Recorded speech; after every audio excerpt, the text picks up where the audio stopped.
পড়ে গেছে, এই করে করে সব আম পড়ে যাচ্ছে, ভালো লাগে না।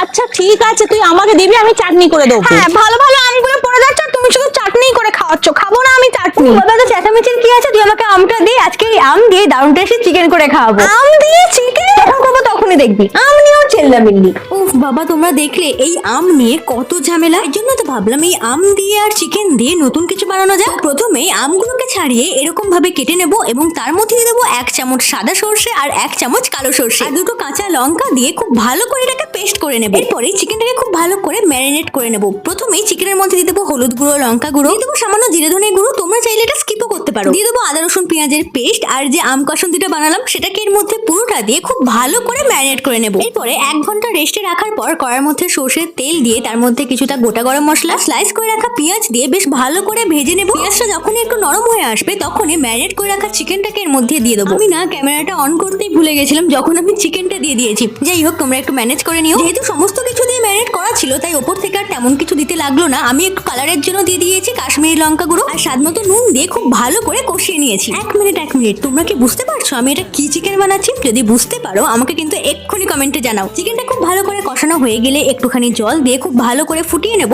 তোমরা চাইলে কিন্তু এমনি কষানো রাখতেই পারো, সেদ্ধ কিন্তু ভালোই হয়ে গিয়েছিল। শুধুমাত্র ওপর থেকে একটু গুঁড়ো গরম মশলা ছড়িয়ে দিলেই কিন্তু আমাদের এই দারুণ টেস্টি আম কাসুন্দি চিকেন একদম রেডি হয়ে গেছিল। সত্যি দারুণ খেতে হয়েছিল, না খুব একটা টক হয়েছিল আর না খুব একটা ঝাল, জাস্ট ফাটাফাটি। দাঁড়াও, এটা তো একা খেয়ে নিলে হবে না, যাই বোনকে দিয়ে আসি।